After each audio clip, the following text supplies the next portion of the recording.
본 방송에서 제공하는 투자 정보는 투자 판단에 대한 조언입니다. 방송에서 제공하는 주식의 가치, 가격 상승 및 하락에 대해서는 방송사에서 보장하지 않습니다. 시청자 여러분 안녕하십니까. 깊이 있는 인사이트로 여러분들의 투자를 잘 이끌겠습니다. 저는 강관우입니다. 저는 이소연입니다. 미국이나 우리나 하루는 오르고 하루는 빠지는 퐁당퐁당 장세가 이어지고 있습니다. 그나마 다행인 것은 대형 IT를 중심으로 꾸준히 반등 시도가 있어서 어느 정도 시장의 하방은 막아주고 있다는 느낌입니다.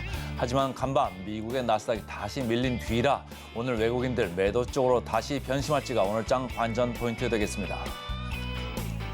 간밤 미증시 3대 지수 혼조세로 마감했습니다. 기업들은 양호한 실적을 기록하고 있지만 예상보다 강한 소비에 국채금리가 다시 급등하면서 기술주에 부담을 줬는데요. 또 대중 수출 통제 충격에 엔비디아가 4% 넘게 빠지면서 반도체주 일제 약세를 기록했습니다. 자, 오늘장도 증시8과 함께 하시면서 인사이트 얻어가시길 바랍니다. 자, 증시8도 시청자 여러분들께서도 화이팅입니다. 화이팅!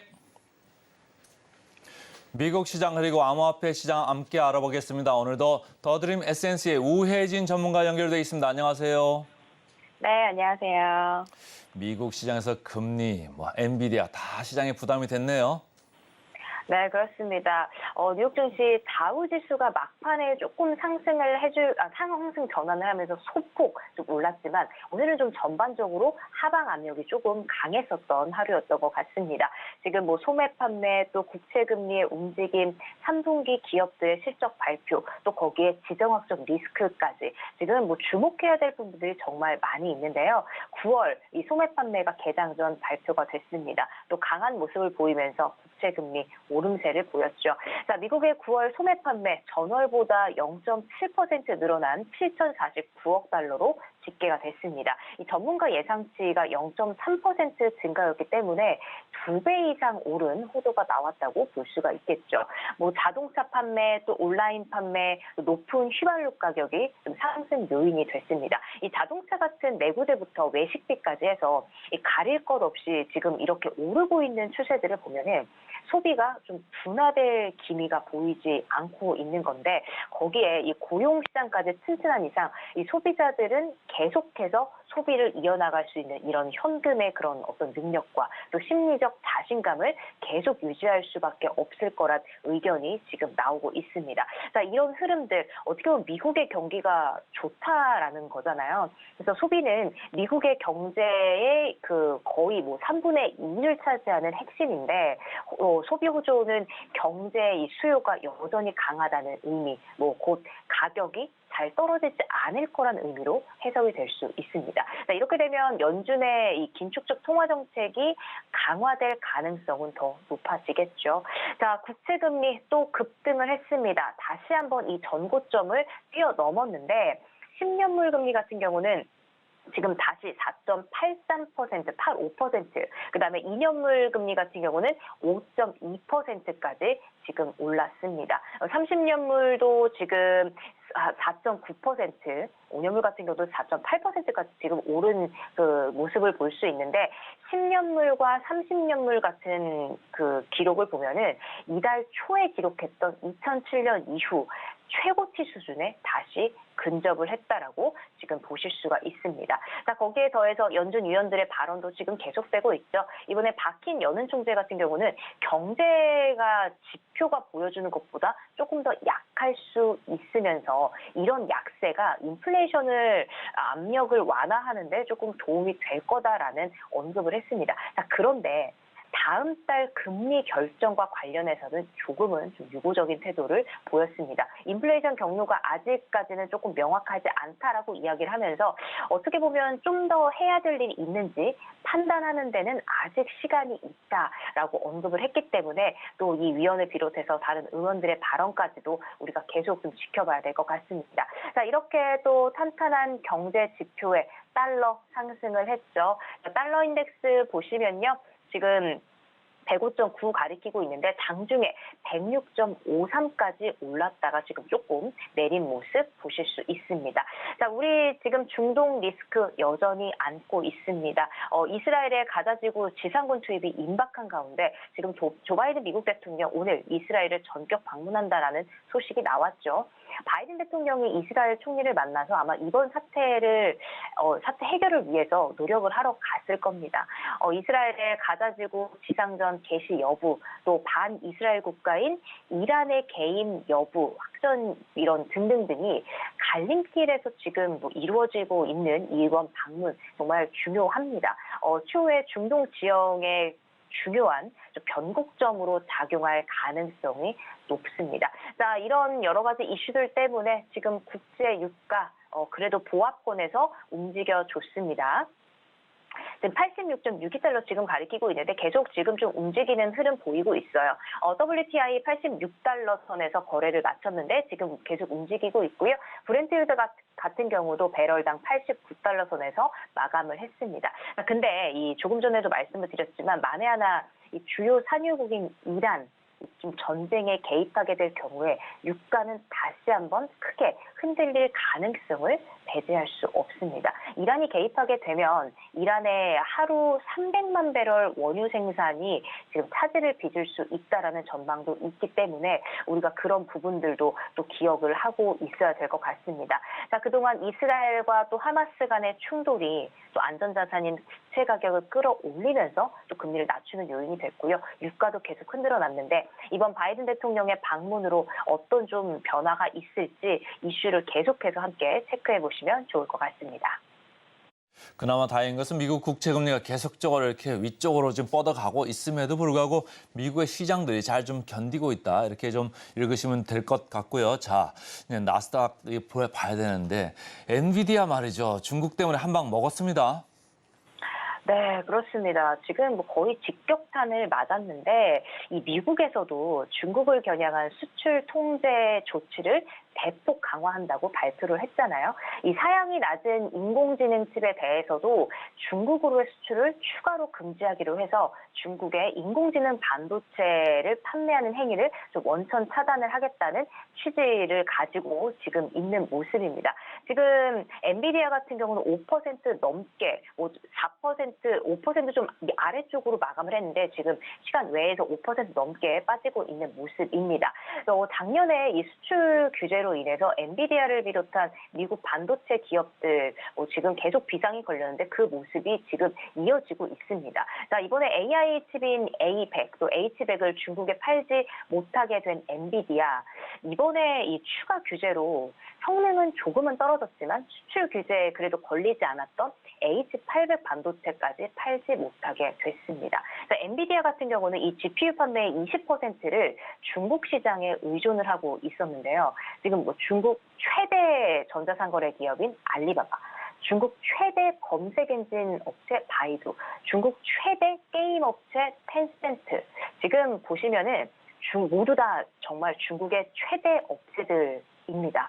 이 엔비디아의 칩을 사용해 왔다가 지금 비상이 걸린 상황입니다. 지금 양쪽 다 어려운 상황이죠. 자, 젠슨 황이 한번 이야기를 했어요. 미국 정부의 추가 규제가 미국 반도체 기업의 투자 자금 조달 능력을 갉아먹으면서 지금 심각한 피해를 줄 수 있다라고 좀 언급한 적이 있는데 지금 이렇게 미중 갈등이 여러 가지 기업들의 그런 움직임, 흐름들까지도 지금 깨고 있는 상황인데 언제까지 이런 상황들이 계속될지 또 그런 영향으로 인해서 우리 기업들에도 어떻게 보면 타격을 입을 수밖에 없거든요. 그런 부분까지도 우리가 함께 좀 체크해 봐야 할 것 같습니다. 자, 그에 따라서 오늘 그리고 필라델피아 반도체 지수 같은 경우는 그렇게 크게 빠지진 않았는데 이런 이슈들 때문에 AMD도 지금 빠져 있고요. 인텔도 1% 넘게 빠지면서 마감한 모습 보실 수 있습니다. 자, 전기차 니콜라 같은 경우는 지금 8% 넘게 빠지는 흐름 보이고 있고 루시드 같은 경우도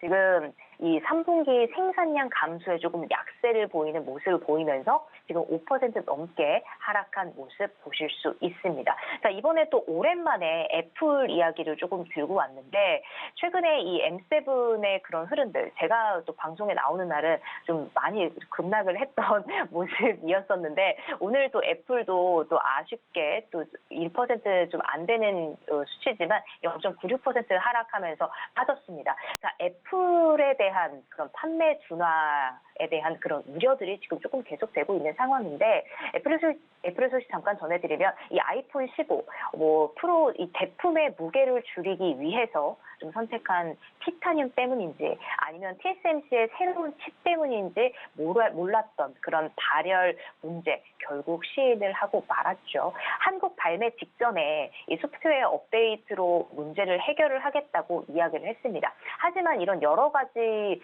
문제들 속에서도 좋지 않은 이야기들이 계속 좀 나오고 있음에도 불구하고 사람들은 여전히 애플을 원하고 아이폰 15 같은 경우에 거의 최고가가 200만 원까지 올라가고 있는 상황인데도 사람들은 열광을 하고 줄을 서고 있습니다. 자, 그래도 지금 애플이 쉬운 길을 걷고 있는 건 아닌데 어려움 속에서도 세계 첫 3조 달러를 기록하기도 했고 깜짝 실적을 내기도 했습니다. 하지만 기존 제품들로는 지금 조금씩 한계에 부딪히는 모습을 좀 볼 수가 있는데 최근에 이 화웨이에 대해서 좀 밀려났다는 그런 소식도 들려오고 있고 증권사들도 애플의 매출이 감소할 거다라는 그런 보고서들도 내고 있는 상황입니다. 자, 그래도 애플은 애플이다라는 그런 부분들이 나와 있는데 아무래도 이 매출 증가에 따라서 주가를 올리는 것도 어떻게 보면은 대부분의 사람들이 그 소비하는 애플을 원하는 얼마나 브랜드를 원하느냐에 따라서 그런 흐름이 달라질 수 있잖아요.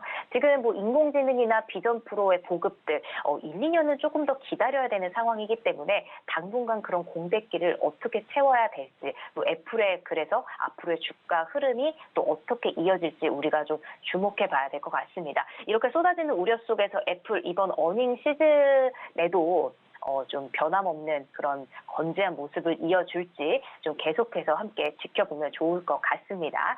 자, 은행주 실적 발표 계속 이어지고 있죠. 예상치를 웃도는 그런 호실적을 발표를 했습니다. 자, 지난주에 JP모건을 시작으로 계속 좀 좋은 흐름을 보이고 있는데 자, 골드만삭스와 뱅크 오브 아메리카도 지금 예상치를 웃도는 실적을 발표를 했습니다. 뱅크 오브 아메리카 2% 넘는 흐름 보여주고 있고 하지만 골드만삭스 같은 경우는 조금 빠진 모습 볼 수 있습니다. 골드만삭스 3분기 매출 118억 2천만 달러를 기록을 했고요. 주당 순이익 같은 경우는 작년 3분기 대비해서 순이익이 33% 좀 급감을 하면서 5.47달러 기록을 했습니다. 자, 골드만삭스 좀 하락을 했고 뱅크 오브 아메리카 올랐다는 소식까지 좀 전해드렸습니다. 미국 시장에서 간밤에 엔비디아 그리고 애플 주가가 좀 안 좋았기 때문에 우리 시장 오늘 조금 지켜봐야 될 것 같다 이런 생각을 하고요. 자, 비트코인으로 가볼까요? 시황 어땠습니까?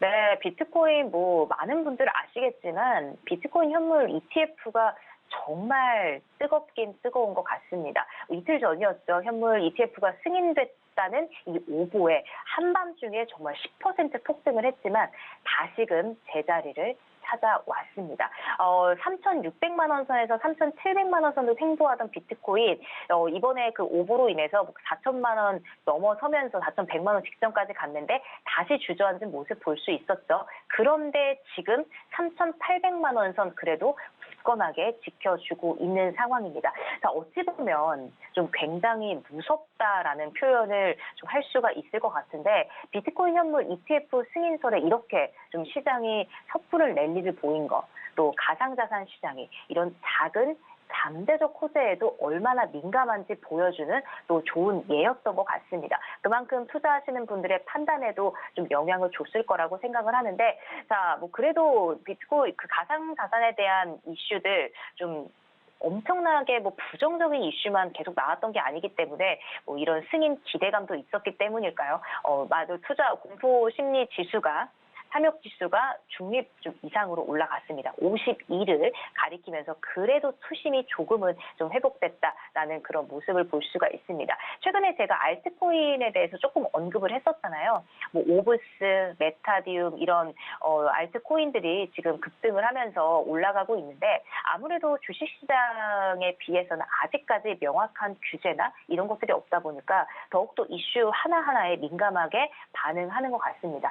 이렇게 큰 비트코인도 순식간에 10% 급등했다가 제자리로 다시 돌아오는데 시간이 얼마 걸리지 않습니다. 하지만 알트코인은 그 등락이 더하겠죠. 그래서 투기보다는 신중한 투자 판단으로 여러분들의 소중한 자산 지키시고 항상 팩트 체크 하시면서 투자에 나아가시라는 말씀까지 좀 드리도록 하겠습니다. 가짜 뉴스 소동을 겪은 비트코인까지 잘 들었습니다. 고맙습니다. 네, 고맙습니다.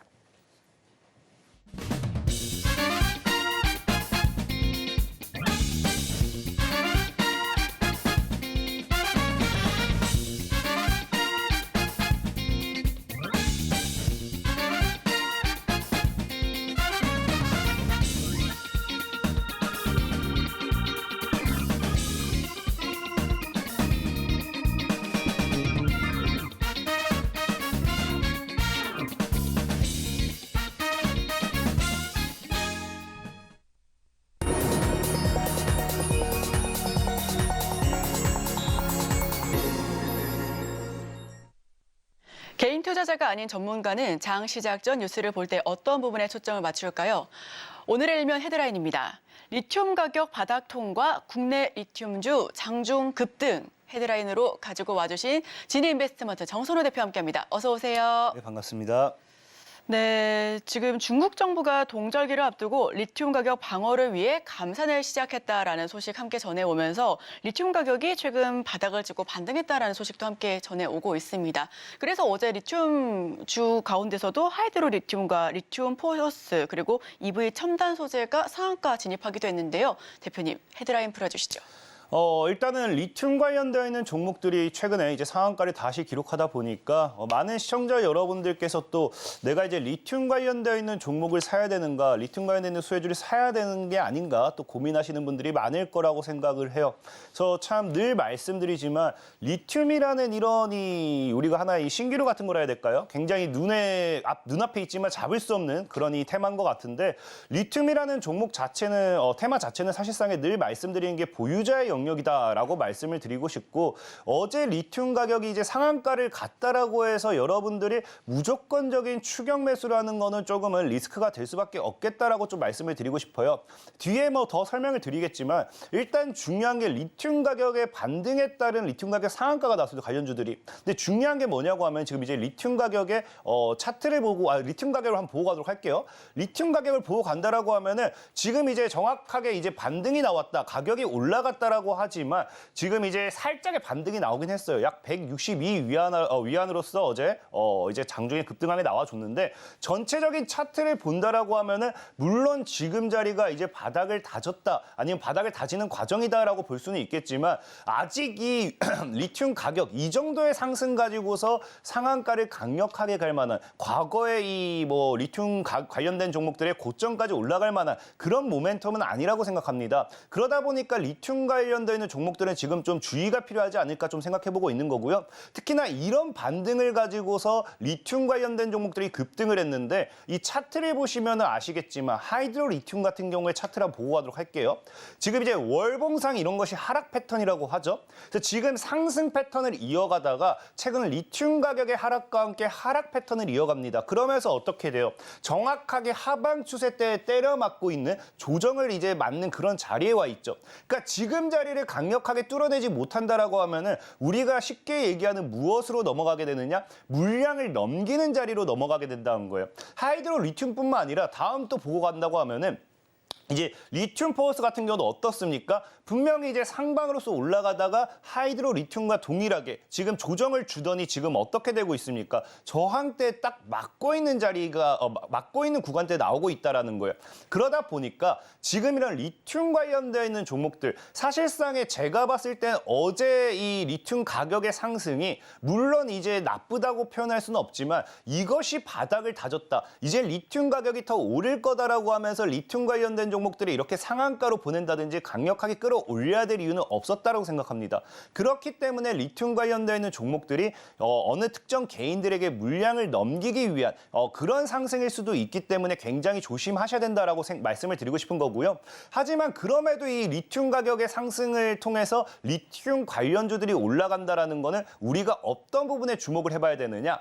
향후 다시 2차 전지 관련되어 있는 모멘텀의 종목들, 2차 전지 되어 있는 이 테마들의 이 시장이 다시 크게 움직일 가능성이 높다라고 판단된다는 거예요. 지금 리튬 같은 경우는 이제 알다시피 기존 2차 전지주에서 첫 번째 대장주로서 가장 크게 올랐던 업종입니다. 그러다 보니까 리튬 관련되어 있는 이런 업종에서의 자금을 순환을 시키고 자금을 회수하고 다시 2차 전지로 가는지 안 가는지 이걸 좀 지켜봐야 되는데 특히나 지금 2차 전지 같은 경우도 어때요? 지금 이제 이 뉴스를 한번 보고 간다고 하면은 여러분들이 좋아하는 이제 포스코 그룹이 있습니다. 이제 포스코 그룹이 뭐 합니까? ETF를 상장을 시키면서 뭐 하겠다? 3년 동안 2차 전지에 집중적인 투자를 하겠다라고요. 그러니까 사실상에 어제 리튬이라는 이 뉴스를 가지고서도 상한가를 갈 수 있었던 이유가 이런 2차 전지 투자와 관련되어 있는 2차 전지 시장에 이런 모멘텀, 다가오는 기대감이 있었기 때문에 가능한 게 아닌가 좀 생각을 해보고 싶고요. 그리고 제가 지금 이제 리튬에서 이제 자금이 회수가 되고 나서 2차 전지로서의 수급 이동 이런 것들을 눈여겨봐야 된다라고 이야기하는 부분이 물론 이 지금 뭡니까? 이 3년 동안 2차 전지에 집중 투자하겠다. 우리가 좋아하는 포스코 그룹이 집중 투자하겠다. 이런 모멘텀도 있지만 다음 뉴스를 봤을 때 뭐 하고 있어요? 지금 2차 전지 IPO 이제 공모에 뭐 했다? 12조 원이 몰렸다라고 이야기합니다. 물론 우리가 과거 두산 로보틱스에 비하면 큰 자금은 아니에요. 하지만 이제 신성 ST라는 종목이 지금 이 기업이 이 공모 IPO에 12조 원이 몰림으로 인해 가지고 경쟁률만 1891대 1이라는 게 지금 확인이 되죠. 그럼 여기서 뭐가 살아나게 되냐고 하면은 2차 전지주가 끝난 줄 알았지만 2차 전지주는 끝나지 않았구나. 역시 기관이 되었던지 외국인이 되었던지 개인이 되었던지 투심 자체는 아직 2차 전지주에 살아있다라는 걸 우리가 확인할 수 있다는 겁니다. 그러다 보니까 사실상의 개인들 같은 경우도 지금 2차 전지주에 대한 이런 투자 심리가 위축이 되어 있죠. 그러려고 하면은 위축이 되어 있기 때문에 2차 전지주를 살리려고 하려면 움직이려고 하면은 그 전에 맨 처음 움직였던 강한 종목이었던 테마를 올려줄 필요가 있습니다. 그런 과정에서 움직였던 게 저는 아까 얘기했다시피 리튬 관련 테마가 아닌가 좀 말씀을 드리고 싶은 거고 그러다 보니까 이제 2차 전지주들 다시 이제 이런 공모와 함께 수급이 붙고 살아난다라고 하면은 리튬 관련돼 있는 종목들 물량 넘겼을 때 넘기는 거에 내가 잘못 매수를 하게 된다라고 하면은 굉장히 아파하는 구간이 크게 형성되기 때문에 그런 구간은 좀 조심해야 되지 않을까 좀 말씀을 드리고 싶고 특히나 지금 이제 신성 ST에 이제 청약이 몰렸다고 하지만 우리가 또 이제 준비되어 있는 게 뭐가 있어요. 다음 뉴스를 보시면 아시겠지만 우리가 에코프로 머티리얼즈입니다. 이제 에코프로 머티리얼즈가 11월에 상장이 목표로 되어 있기 때문에 사실상의 이제 시장에서 이야기하는 거는 무엇을 이야기한다? 두산 로보틱스보다도 더 많은 공모 자금이 몰릴 확률이 크다라고 이야기를 하고 있어요. 물론 그러기 위해서는 2차 전지주가 받쳐줘야겠죠. 그러니까 결국엔 저는 이런 작업이었다 생각을 해요. 에코프로 머티리얼즈를 상장시키기 위해서 성공리에 상장을 시키려면 뭐 해야 된다? 2차 전지주가 끝나지 않았다라는 걸 여러분들에게 보여줘야 되는 거고 그 보여주는 과정에서 움직였던 게 리튬 관련된 종목들의 상승. 아까 이제 차트를 보시면 아시겠지만 리튬 가격 자체가 크게 오르지 않았습니다. 물론 바닥을 다지긴 했지만 크게 오른 게 아니기 때문에 과거 그런 자리까지 올라간다는 건 말이 안 된다 생각하고 있고 단지 이 에코프로 머티리얼즈 상장과 함께 보여주기 위한 그런 모습이지 않을까. 그렇기 때문에 저는 2차 전지주들이 이번 리튬 가격 상승이 아니죠. 가격 상승도 맞지만 리튬 관련주들의 상승과 함께 이런 2차 전지주들이 다시 한번 살아날 수 있는 이 스타트 스타트를 끊을 수 있는 그런 계기가 되지 않을까, 시발점이 되지 않을까 좀 생각해보고 있고요. 특히나 우리가 주목해볼 필요는 에코프로 머티리얼즈 상장 이후에 2차 전지주들이 어떻게 움직이는지 좀 보면 좋겠다라고 말씀을 드리고, 이 에코프로 머티리얼즈 상장 이후에 2차 전지주가 테마가 계속 또 달릴 수도 있겠다라고 볼 수 있는 게 뭐가 있냐고 하면은 또 다른 호재가 준비되어 있습니다. 바로 뭐가 되어 있어요? 이제 테슬라죠. 테슬라. 여러분들 알다시피 우리나라는 지금 이 2차 전지 관련되어 있는 종목들은 미국의 테슬라 기업을 굉장히 많이 따라갑니다. 테슬라가 신고가를 갔다. 그럼 2차 전지주들이 날아가는 거고요. 테슬라가 최대 실적을 달성했다. 2차 전지주들이 날아가는 겁니다. 테슬라가 갑자기 급락했다. 2차 전지주들 빠지는 거고. 그러니까 우리나라는 사실 2차 전지주를 보기 위해서는 리튬 가격이라든지 이런 광물이라든지 이런 것들에 대한 원자재에 대한 가격 체크도 필요하겠지만 사실상은 테슬라를 지표로서 보는 경우가 많죠. 테슬라가 오르느냐 빠지느냐, 테슬라의 방향성이 어디로 가느냐 보는 경우가 많은데 지금 테슬라 같은 경우가 또 뭐가 일정되어 있어요.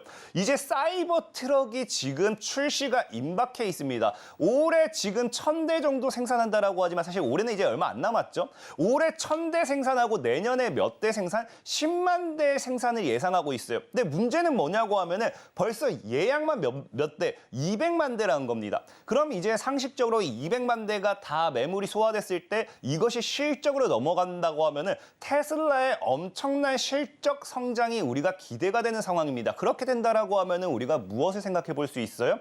바로 이제 테슬라의 다시 신고가 랠리라든지 실적에 따른 상승, 주가 상승을 기대해 볼 수 있습니다. 그럼 그것이 다시 어떻게 된다? 반사이익으로서 2차 전지주들의 이 상승으로서 이어갈 수 있는 거고, 그럼 지금 타이밍을 우리가 계산해 본다고 하면은 리튬 가격이 반등했다라고 하면서 시장에 리튬 관련주들을 올려놓습니다. 자, 그러면서 이제 리튬이 사실 올라가면 2차 전지주 섹터들 같이 수급이 좀 붙게 되거든요. 그럼 2차 전지주들의 심리가 살아있는 상태에서 에코프로 머티리얼즈 상장을 시켜요. 그럼 상장까지 또 우리 과거에 두산 로보틱스 상장하기 전에 로봇주들 움직였던 것처럼 에코프로 머티리얼즈 상장 기대감으로써 2차 전지 관련된 종목들이 또다시 움직이기 시작합니다. 그러면서 에코프로 머티리얼즈 상장시켰더니 그럼 이제 더 이상 2차 전지를 움직일 게 없는가가 아니라 여기서 또 마지막으로 뭐로 세기를 박는다? 테슬라가 지금 사이버 트럭 출시와 함께 실적 기대감, 실적 모멘텀으로서 세기를 박아버리면은 지금 이번 연말부터 해서 내년까지 2차 전지의 지금 2차, 3차, 4차 파동까지 지속적인 추가적인 상승 파동이 나올 확률이 굉장히 높지 않을까 좀 말씀을 드리면서 오늘 제가 보는 관점은 리튬 가격의 상승은 2차 전지 관련 섹터를 살리기 위한 시발점이지 리튬 관련된 종목들을 사야 되는 건 아니다라고 좀 말씀을 드리겠습니다. 어제 2차 전지 테마주가 전반적으로 강했습니다. 사실 그 전일장에 미국의 전기차 관련주들 일제히 상승하면서 마감한 데에도 이유가 있을 것 같은데요. 또 아까 우리 대표님께서 말씀해 주셨던 것처럼 테슬라 쪽에서도 호세가 있었고요. 오늘 밤, 내일 새벽 사이에 테슬라 실적 발표가 있기도 합니다. 특히 어제는 포스코 그룹주 ETF 역시 상장을 했습니다. 포스코 다시 한번 살펴보는 이유가 2차 전지 밸류 체인을 완벽하게 구축되었다라는 그런 부분에서 많은 분들께서 이 포스코 그룹주 2차 전지 역시도 다시 한번 살펴보는 그런 이유가 됐었는데요. 그렇다면 리튬 관련주는 보유자의 영역이다라고 생각을 하시는데 그럼 전기차나 2차 전지는 어느 쪽에서 투자 포인트를 잡아봐야 될까요? 일단 역시나 늘 말씀드리는 게 지금 시장이 너무 안 좋았습니다. 그러다 보니까 사실상의 시장이 안 좋았을 때 외국인들은 늘 매도한다고 공포감, 이 겁을 많이 주거든요. 근데 이런 시장이 하방 속에서도 외국인이 매수하는 것이 주력 테마가 될 수 있고 주력 업종이 될 수 있어요. 자, 그러다 보니까 지금 보면은 실제적으로 최근에 이제 추석 전에도 그랬습니다. 추석 전에는 역시 연휴 전 이 시장이 불안하다라고 하면서 증시를 하방으로 밀었고 연휴가 끝나니까 28 전쟁과 관련해가지고 각종 리스크, 채권 관련되어 있는 이 가격 인상 이런 것들이 지속적으로 악재가 나와주면서 외국인들의 매도세와 함께 시장이 굉장히 하방으로 많이 밀었습니다. 자, 근데 그런 과정 속에서도 외국인이 무엇을 샀는지 보면은 지금 외국인 같은 경우는 2차 전지주를 중심적으로 사고 있어요. 에코프로, 금양, 포스코 인터내셔널 해갖고 2차 전지주를 집중적으로 분명히 개인은 팔았다라고 하지만 외국인은 증시에서 떠났다고 하지만 2차 전지주를 사고 있는 것이 확인이 되고 있고요. 이 2차 전지주를 사고 있는 기업들의 중심이 무엇이냐고 하면은 제가 과거에 얘기했던 폐배터리라는 겁니다. 폐배터리. 실질적으로도 보면 아시겠지만 지금 다음 뉴스를 볼게요. 시장에서 보는 거는 2차 전지를 지금까지 양극재, 음극재, 전고체 배터리 뭐 다양한 배터리를 만들고 2차 전지주 시장에 대한 다양한 섹터를 이야기했지만 지금 시장에서 보는 건 뭐다? 2차 전지를 완성시키기 위한 이 테마의 마지막 퍼즐은 폐배터리가 될 수밖에 없다라고 이야기를 한 겁니다. 특히나 테슬라의 이 맨 처음 전기차, 맨 처음 출시했던 전기차 역시도 이제 뭐가 됩니까? 수명이 다 돼가면서 점점 이제 폐배터리가 나오기 시작해요, 시장에. 그러니까 이거를 어떻게든 해결을 해야 되는 상황이고 그러다 보니까 폐배터리를 재활용, 재사용 뭐 이런 쪽으로서 대기업들이 투자를 하고 있는 거예요. 실질적으로 아까도 얘기했지만 에코프로가 상장하기 때문에 에코프로 머티리얼즈가 상장하기 때문에 에코프로 머티리얼즈와 함께 2차 전지 관련된 종목들을 보라고 했잖아요. 근데 그것뿐만 아니라 우리 개인은 2차 전지를 볼 때 에코프로의 이런 방향성, 에코프로의 이런 관련 수의 테마도 굉장히 많이 봅니다. 근데 직접적으로 보면 아시겠지만 에코프로 역시 뭐 하겠다. 다음 뉴스를 좀 보고 가도록 할게요. 에코프로 역시 이제는 그전에는 뭐 양극재 뭐 이 다양한 뭐 사업을 뭐 진행했지만 어디에 주력을 하고 어디에 더 승부수를 걸겠다. 폐배터리 재활용의 주력 사업을 하겠다라는 겁니다. 그만큼 이제 우리가 좋아하던 우리나라의 이 코스닥의 시가총액 1위까지 잠시 노렸던 이 에코프로라는 기업이 폐배터리 사업의 주력으로 하겠다라는 거는 절대적으로 이 사업이 작은 사업이 아니라는 거고요. 제가 아까 외국인이 투자하는 기업들이 뭐 한다 했습니까? 대다수가 폐배터리 사업에 진출한다라고 했죠. 특히나 지금 다음 뉴스 보시면 아시겠지만 자, 그러다 보니까 2차 전지 후발주자들 지금 보면은 뭐 SK라든지 뭐 다양한 기업들 포스코라든지 우리 2차 전지로 뛰어드는 다양한 그룹들이 있잖아요. 어디로 투자한다? 지금 폐배터리 격전지로서 지금 급부상하고 있다. 이제 폐배터리 시장에 뛰어들고 있다라는 겁니다. 이 말은 무슨 말이냐고 하면은 사실상의 다른 기업들도 2차 전지 사업에 이제 뛰어들지만 양극재, 음극재, 뭐 리튬 우리가 다양한 사업이 있어요. 전고체 뭐 다양한 사업이 있지만 사실상 2차 전지의 마지막은 2차 전지 이제 지금 이제 우리가 해먹을 수 있는 거는 기존의 관련 사업에서 굉장히 성장성에서 다른 기업들이 다 해먹었잖아요. 그러니까 이제 마지막으로 뛰어드는 대기업들이 우리가 이제 여기서 성장성에서 수혜를 볼 수 있는 거는 폐배터리밖에 안 남았다라고 생각을 하는 거겠죠. 그러다 보니까 아까 얘기했던 마지막 격전지, 마지막 퍼즐은 뭐다? 폐배터리가 될 확률이 굉장히 크다라고 좀 말씀을 드리고 싶은 거고 그럼 지금 이제 보면은 이제 폐배터리 격전지다 해가지고 큰 자금이 분명히 들어올 거 아니에요. 근데 이 자금의 이 앞으로 시장의 성장 규모를 본다라고 하면은 시장의 성장 규모를 잠시 좀 보고 가도록 할게요. 폐배터리 업계 시장 성장 규모가 600조 원까지 지금 예상이 되어 있습니다. 600조 원까지. 근데 지금 이게 2025년 기준 3조가 2050년 기준 600조예요. 근데 이게 2025년 기준이기 때문에 지금 2023년도, 2024년도를 기준으로 한다고 하면은 200배 이상의 성장이 아니라 300배 이상의 시장 규모의 성장도 가능한 겁니다. 그러다 보니까 외국인들 역시도 이런 시장 성장성 규모를 보고 폐배터리 시장에 뛰어든다. 폐배터리 관련되어 있는 종목들을 매집한다 좀 볼 수 있는 거고요.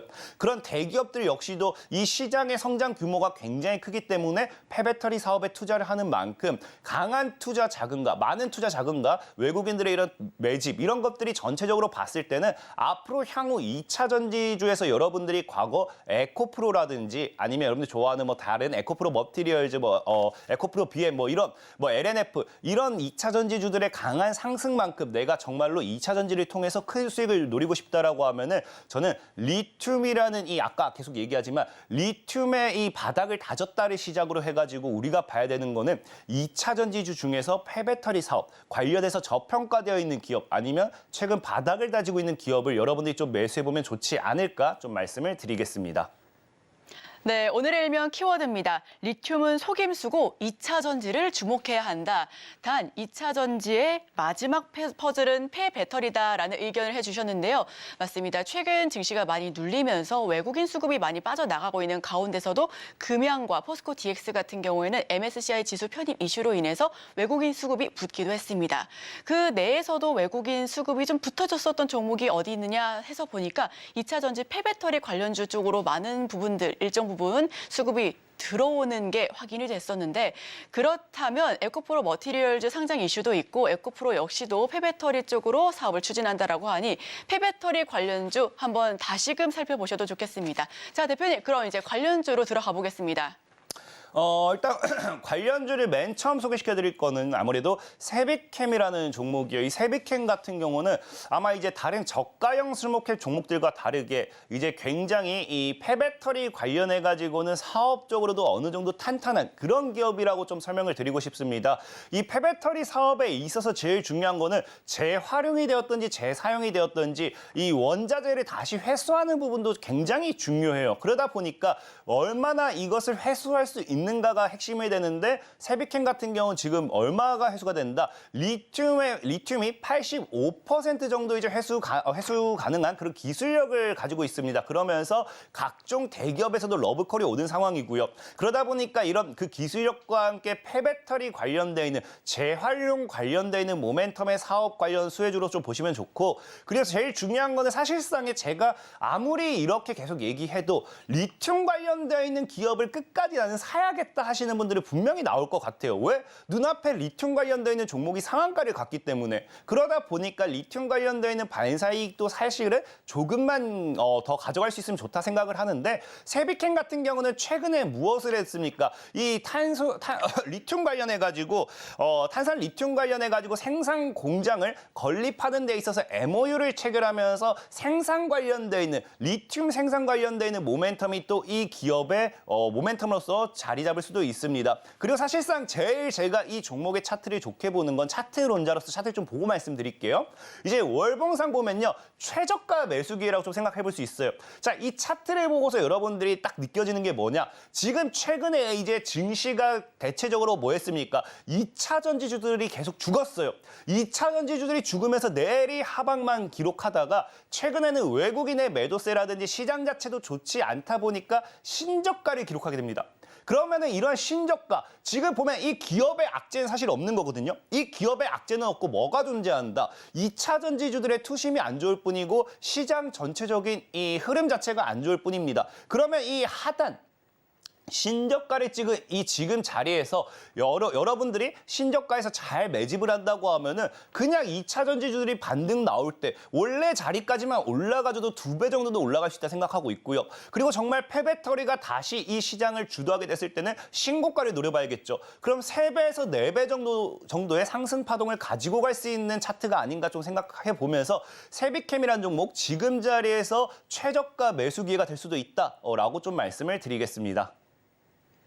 네, 첫 번째 종목 세비캠 이야기를 해주셨습니다. 자, 대표님, 지금 시간 관계상 우리가 랩을 해야 될 것 같아요. 자, 바로 두 번째 종목으로 들어가 볼게요.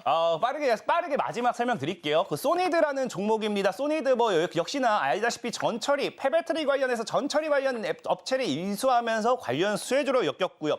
최근에 또 방산주 모멘텀이 나오고 있습니다. 최근에 이제 전쟁들을 통해 가지고 방산주, 이스라엘 전쟁도 그렇죠. 우리나라 방산주들이 움직이고 있는데 이 소니드 같은 경우는 이 폭발물 탐지 로봇 생산이 부각이 되면서 이 지뢰 제거까지, 그러니까 나중에 이제 우리 재건 사업에도 영향을 끼칠 수 있겠죠. 차트적으로 또 보고 간다라고 하면은 역시나 차트적으로 이런 거 우리 흔히 잘 아는 쌍바닥 패턴, 우리 쌍바닥을 만드는 구간에서 최저 매수가 될 수 있다라고 좀 말씀을 드리면서 잘 지켜보시라 말씀을 드리겠습니다.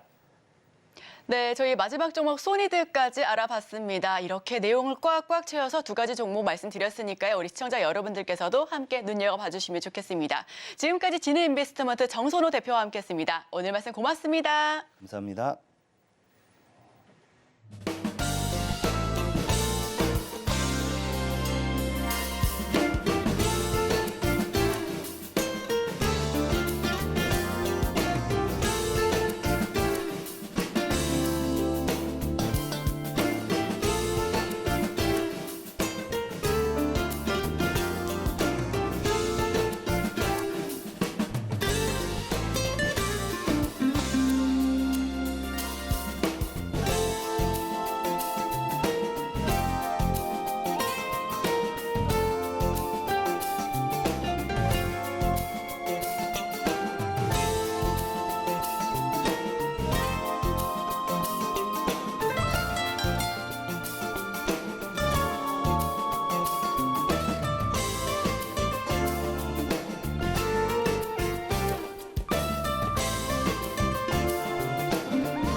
수요일 아침 8시 반 향해 가고 있습니다. 매일 아침 8시 반 저희 서울경제TV에서 센티멘탈 대 펀더멘탈 매일같이 두 종목씩 말씀을 드리고 있고요. 오늘도 시작을 해보겠습니다. 오늘은 센티멘탈로 HD현대일렉트릭 변압기 고전압 변압기죠.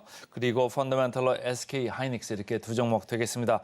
자, 센티멘탈부터 들어가겠습니다. 어제도 저희가 효성중공업 말씀드렸습니다만 이쪽에서 전력 인프라 관련돼 가지고 거의 쌍도마차입니다. 지금 HD현대일렉트릭 또 이 파란 선으로 이렇게 표시돼 있습니다만은 어제도 이렇게 주가가 많이 올랐습니다. 제가 전일에 효성중공업 말씀을 드렸는데 효성중공업도 올랐지만 어제는 HD현대일렉트릭이 더 많이 올랐습니다. 이렇게 많이 오르는 이유는 뭘까요? 뭔가 이유가 있겠죠?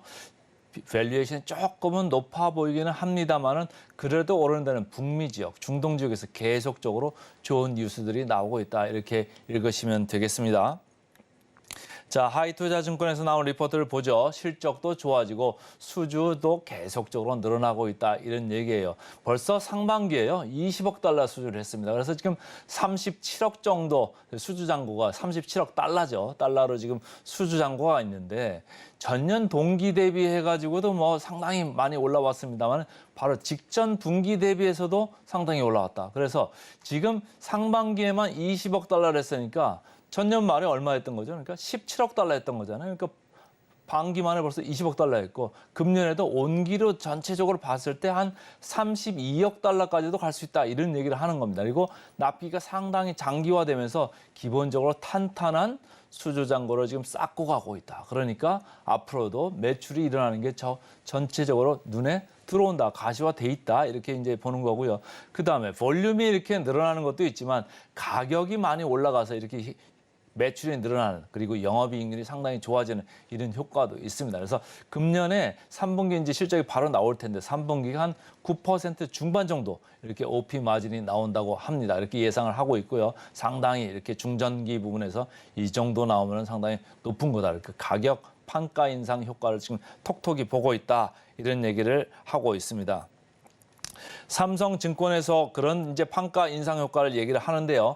25년까지도 지속되고 있다. 이제 한번 올려놓은 거니까 금년 말 내년에도 계속적으로 이렇게 올라간다. 그리고 이미 시장 자체가 매수자가 아니고 매도자, 그러니까 공급자 위주로 지금 시장이 판세가 바뀌어서 이쪽에서 더 그 마진을 요구할 수 있다. 판가 인상을 해도 저쪽에서 좀 받아들인다. 이런 분위기로 지금 시장 형성이 돼 있다. 이런 얘기예요. 그 이유는 미국에서 노후 설비 교체 이런 수요만 있으면 그런 시장이 안 되겠죠. 근데 거기 플러스 해가지고 신재생 에너지까지 이렇게 수요가 많이 폭등을 하다 보니까 그쪽에서 계속적으로 수요가 있으니까 지금 캐파 가지고 부족하는 거예요. 그래서 캐파를 증설을 해야 되나 말아야 되나 지금 증설했다가 괜히 너무 캐파가 많이 남아도는 거 아니냐 이런 걱정까지 할 정도인데 일단은 25년까지 지금 이런 판가 인상 효과가 쭉 가다가 25년도부터는 또 새로운 캐파가 이제 들어섭니다. 그래서 그때부터는 증설 효과가 또 나옵니다. 그러니까 이 회사는 좀 장기적으로 괜찮은 스토리가 지금 기다리고 있는 이런 상황입니다. 그래서 이 삼성증권은 급기야는 이익 전망 상향 가능성도 있다. 이런 얘기를 하는 거죠. 자, 차트 보겠습니다. 차트 최근에 보시면은 밑바닥에서 지금 꾸준히 이렇게 지지를 받으면서 지금 올라오고 있죠. 외국인들이 지금 많이 사 들어오고 있습니다. 역사적 밸류 밴드로 보면 무시무시하게 올랐죠. 지금 상단에 이렇게 와 있고요. 지금 사기, 지금 너무 늦은 거 아니냐, 너무 높은 가격 아니냐 이렇게 생각은 하실 수 있습니다만 일단은 분위기가 계속 이쪽 전력 인프라 부분이 좋고 이 회사도 계속 아까 말씀드린 듯이 24년, 25년까지도 지금 성장 스토리가 탄탄하기 때문에 괜찮아 보이는 그런 종목 중에 하나입니다. 자, 포워드 PER 보겠습니다. 12개월 앞으로 놓고 봤을 때 어제 말씀드린 효성중공업 되게 저평가됐다고 말씀드렸었죠. 주가가 어제 올랐습니다만은 PER 여전히 8.4배 낮은 수준에 머무르고 있고요. HD현대일렉트릭 금년 그 PER로 보면 조금 높아 보입니다만은 포워드로 12개월을 놓고 봤을 때는 11.7배 그렇게 아주 높아 보이지는 않는 지금 상황입니다.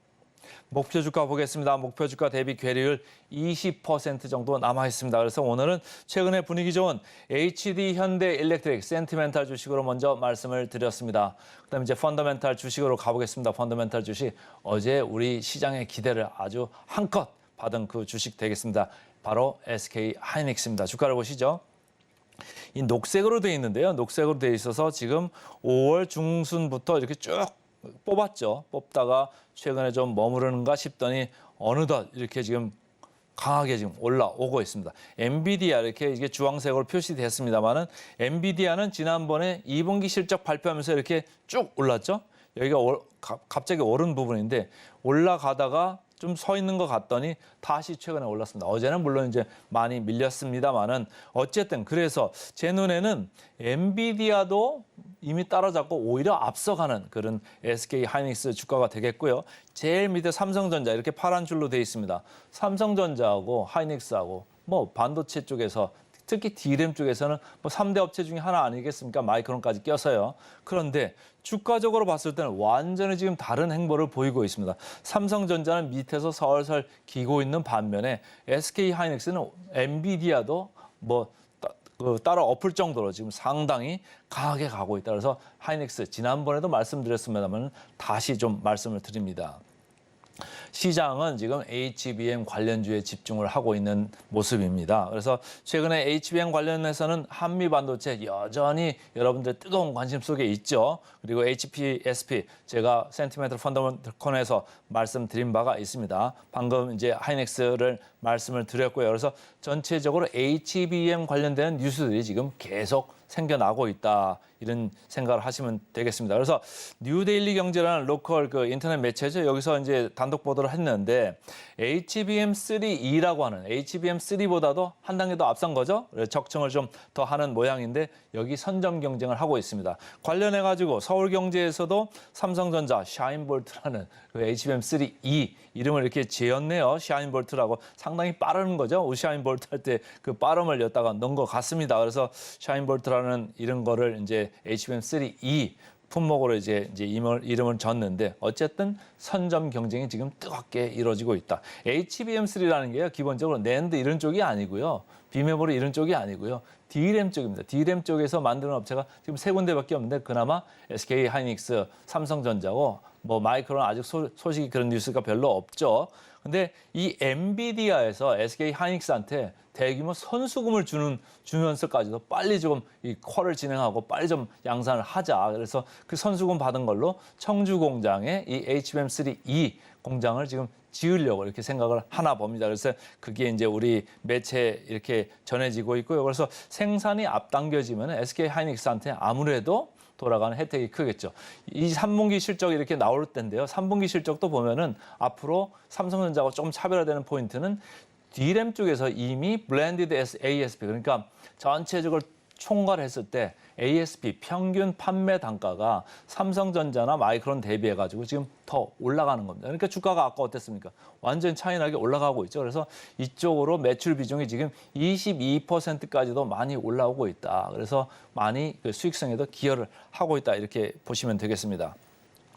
그래서 구조적인 이익 개선이 전망된다 이런 얘기를 하는 거죠. 용량도 좋아지고 성능도 좋아지면서 어떻습니까? 가격도 엄청나게 좋잖아요. 그러니까 수익성이 당연히 좋을 수밖에 없죠. 그래서 생산 비중을 확대하면 확대할수록 상당히 수익성은 고수익성으로 갈 수밖에 없다 이런 얘기고 거기 플러스 해가지고 이쪽은 이제 GPU에 들어가는 HBM3죠. 그거 말고 DDR5 최근까지 뭐 DDR5가 이제 초반에는 뭐 30%대 매출 비중 몇 개 안 됐습니다만은 지금 벌써 40%대를 생각을 하고 있습니다. 하반기에 40%대고 내년 가면 50%가 이제 넘어갈 거다 이런 얘기를 하는 거예요. DDR5가 DDR4보다는 가격이 좀 판가가 높거든요. 그러니까 수익성이 아무래도 좋죠. 그러니까 전반적으로 DDR5도 그렇고 HBM3, HBM3E까지 나오면서 고수익성의 구조가 지금 장기화될 수 있다. 구조적이다. 이렇게 보는 거죠. 자, 하나증권에서 DDR5도 있습니다만은 HBM3 관련해 가지고 D램 쪽이 흑자전을 할 거다. 그래서 다른 회사 삼성전자나 마이크론 대비해 가지고는 조금 그 평균 판매 단가 이런 게 좀 다르게 좀 나올 거다. 이런 얘기를 하면서 중요한 얘기죠. 밸류에이션 할증까지도 고려를 해야 되는 거 아니냐. 이전까지 이런 국면이 없었거든요. 삼성전자보다 SK 하이닉스가 잘 나가는 부분이 없었잖아요. 근데 이제는 지금 조금 다른 얘기거든요. 뭐 샤인볼트라고 만들었습니다만은 삼성전자가 오히려 HBM3에서는 SK 하이닉스 뒤에 따라오는 이런 지금 국면이기 때문에 할증까지도 좀 고려해야 되는 거 아니냐 이런 얘기를 하고 있습니다. 어제 폭발적으로 외국인하고 기관이 샀죠. 그래서 상당히 지금 공격적으로 들어오고 있습니다. 그래서 오늘 뭐 간밤에 엔비디아가 많이 밀렸기 때문에 오늘 어떻게 이제 시장이 흘러갈지는 모르겠습니다만은 저가 매수 여전히 유효할 것 같고요. 상단에 와 있습니다만은 더 할증을 얘기할 정도로 더 좀 공격적으로 볼 필요도 있겠습니다. 자, PER 보겠습니다. PER 어제 HPSP 얘기를 28.5배 이렇게 했습니다만 여기도 29배입니다. 그러니까 삼성전자보다 훨씬 높죠. 근데 더 올라갈 가능성을 생각해 보고요. 괴리율 보겠습니다. SK하이닉스 목표 주가 대비해서 18% 정도 더 상방의 여력이 있습니다. 그래서 오늘은 센티멘탈로 HD현대엘렉트릭, 펀더멘탈로 SK하이닉스 두 종목 말씀드렸습니다. 오늘의 핵심 요약 세 줄입니다. 뉴욕 증시 예상보다 강한 소비에 국채 금리가 상승하며 혼조세로 마감했습니다. 오늘의 일면 리튬 가격 바닥 통과하나 국내 리튬주 장중 급등, 수혜 섹터로 폐배터리 관련 모멘텀이 기대되는 종목 두 가지 꼽아봤고요. 마지막으로 센티멘탈 대 펀더멘탈. 최근 1년새 주가가 130% 넘게 올랐습니다. 미국 인플레이션 감축법의 최대 수혜주로 꼽히는데요. 이제부터가 시작입니다. HD 현대일렉트릭 그리고 3분기 디램 흑자 전망이 예상되죠. HBM과 DDR5 경쟁력이 빛을 발하고 있습니다. 52주 신고가 터치한 SK 하이닉스 펀더멘탈로 꼽아봤습니다. 저희는 바로 이어서 증시 구로 돌아오겠습니다. 개장 방송도 서울경제TV와 함께 하시죠.